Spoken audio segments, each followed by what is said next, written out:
Hello viewers, আসসালামু আলাইকুম। সবাইকে স্বাগতম ট্রাভেল এন্ড ফানে। আশা করি আপনারা ভালো আছেন। আজ কথা বলবো ইউকে ভিসা নিয়ে। ইউনাইটেড কিংডম, যেটা ইংল্যান্ড, স্কটল্যান্ড, ওয়েলস আর নর্দার্ন আয়ারল্যান্ড, এই চারটা মিলে হচ্ছে ইউনাইটেড কিংডম। তো আজ কথা বলবো সেই ইউনাইটেড কিংডমের ভিসা বাংলাদেশ থেকে কিভাবে পেতে পারেন সেটা নিয়ে। সাধারণত আমরা এটাকে বলি যে ইউকে ভিসা। তাহলে চলুন জেনে নেওয়া যাক। ইউকের ভিসা নিয়ে প্রথমে যেটা বলতে চাই সেটা হলো যে ইউকের ভিসা কিন্তু ইন্টারভিউ বেসড না, এটা হলো ডকুমেন্ট বেসড। আর বাংলাদেশে ঢাকা এবং সিলেটে ইউকের ভিসার জন্য অ্যাপ্লাই করা যায়। সেটা হচ্ছে ইউকের ভিসার ব্যাপারটা হলো কি, যে ইউকের যেটা করেছে যে তারা বিভিন্ন দেশে তাদের মনোনীত এজেন্টদের এটা দায়িত্ব দিয়েছে ভিসার কাজের ব্যাপারে। তো ঠিক সেভাবে বাংলাদেশে দায়িত্বপ্রাপ্ত এজেন্ট হচ্ছে ভিএফএস গ্লোবাল। তো এই ভিএফএস গ্লোবালের ঢাকায় একটা অফিস আছে গুলশানে, আর একটা হচ্ছে সিলেটে। তাহলে সিলেটবাসীদের জন্য সুবিধা, আর বাকিদের সবাইকে ঢাকাতেই আসতে হবে। ইউকে ভিসার জন্য অ্যাপ্লাই করার প্রথমেই খেয়াল রাখতে হবে যে ভিসা টাইপ, আপনাকে ভিসা টাইপ সিলেক্ট করতে হবে। তো একটা ধাপগুলা যদি বলি যে বাংলাদেশ থেকে একজন ইউকের ভিসার জন্য আবেদন করবেন, তাহলে তাকে কি ধাপ অনুসরণ করতে হবে।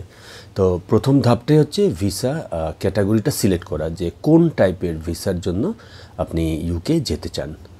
প্রথমে এটা সিলেক্ট করে ফেলতে হবে। এটা সিলেক্ট করার পর পরবর্তী ধাপটা হলো যে আপনাকে প্রয়োজনীয় ডকুমেন্টসগুলো আপনাকে কালেক্ট করতে হবে।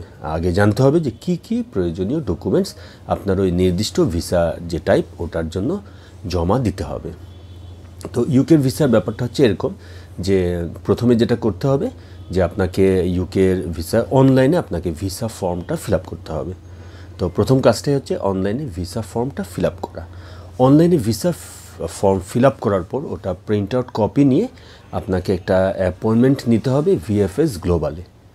তো সেখানে অ্যাপয়েন্টমেন্টের যেদিন পাবেন সেদিন আপনাকে প্রয়োজনীয় কাগজপত্রগুলো নিয়ে আপনাকে যেতে হবে, এবং সেখানে আপনার বায়োমেট্রিক ইনফরমেশন নেওয়া হবে। সেটা হচ্ছে যে আপনার ফিঙ্গারপ্রিন্ট নেওয়া হবে, ছবি তোলা হবে। তো এটা কিন্তু ম্যান্ডেটরি যে ভিসার ক্ষেত্রে। তো এরপরের ধাপটা হচ্ছে যে আপনি কাগজপত্রগুলো জমা দিয়ে দিলেন। কাগজপত্রগুলো জমা দেওয়ার পর আপনি আপনার অপেক্ষা করতে হবে আপনার ভিসা পাওয়ার ব্যাপারে। তো সাধারণত এটা একটু সময় লাগে। যেমন আমি আমার ক্ষেত্রে বলি, আমাকে প্রায় 3 সপ্তাহ অপেক্ষা করতে হয়েছিল। তো ইউকের ভিসার জন্য আবেদন করতে হলে আপনাকে হাতে যথেষ্ট সময় রাখতে হবে। তো আমি ইউকের ভিসার এই পর্বটা শুরু করলাম। তো এখানে যে ধাপগুলোর কথা বললাম, তো আমি যেটা করব যে প্রতিটা ধাপের আলাদা আলাদা করে একটা কন্টেন্ট বানাবো।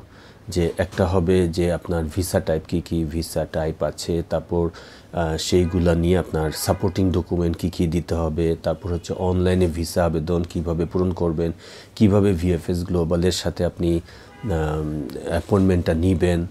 তো এই সব ব্যাপারগুলো নিয়ে কথা হবে। তো আশা করি যে এই ভিডিওগুলো আপনাদের ভালো লাগবে, এবং যারা ইউকে ভিসা জন্য আবেদন করতে চান তাদের জন্য এটা খুবই একটা উপকারী একটা ভিডিও হবে। তো ভালো থাকবেন, সুস্থ থাকবেন, ট্রাভেল এন্ড ফানের সাথে থাকবেন। আল্লাহ হাফেজ।